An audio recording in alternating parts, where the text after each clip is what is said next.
जय भीम, जय शिवराय. तुम्ही जय भीमवाले का?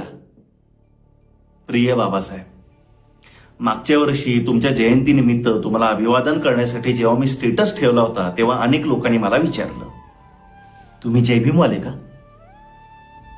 तुम्हाला, तुमच्या विचारांना, तुमच्या आभाळ्या एवढ्या कार्याला एका जातीपुरतं संकुचित करून ठेवलंय हे बघितल्यावर खूप वाईट वाटलं.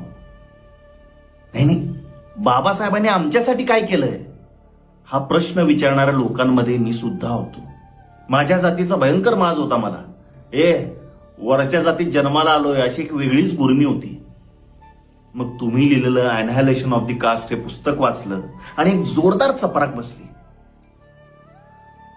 जात नावाचं पिढ्यानपिढ्या पोचलेलं ओझं एकदाच उतरवलं गेलं.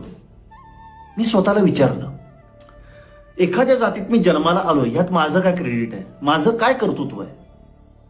मग ज्या गोष्टीत माझं काही कर्तृत्व नाही त्या गोष्टीचा माज, अभिमान बाळगण्याचा मला काय अधिकार आहे? आणि मग मी स्वतःला आणि इतर लोकांना आडनावाच्या पलीकडे जाऊन ओळखायचा प्रयत्न केला. त्यानंतर मी हिंदू कोड बिल बद्दल वाचलं.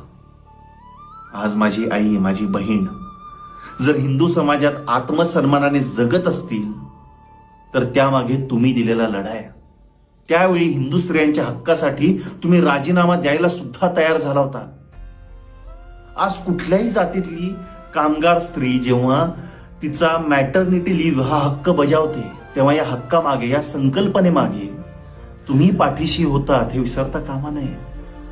खरं तर बाबासाहेब, मी कागदोपत्री वरच्या जातीत जन्माला आलोय खरा, पण वरच्या जातीतल्याच लोकांनी केलेल्या अन्यायाची, क्रूरपणाची मला पूर्णपणे जाणीव आहे.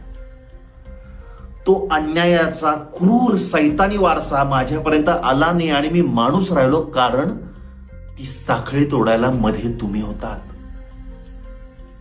बाबासाहेब, तुमच्यामुळे आज माझ्यातलं माणूस पण आहे. थँक्यू बाबासाहेब. आणि आज मी तुम्हाला वचन देतो की जातीयवादाची ही कीड मी माझ्या पुढच्या पिढीपर्यंत पोहोचू देणार नाही. आणि आता तुम्हाला उत्तर देतो, बाबासाहेबांचे विचार उराशी बाळगणारा, जाती धर्माच्या पलीकडे जाऊन माणूस पाहणारा माणूस जर जय भीमवाला असेल ना, तर मी अभिमानाने सांगतो, होय, मी जय भीमवाला आहे. तुम्हाला सगळ्यांना जय भीम, जय शिवराय.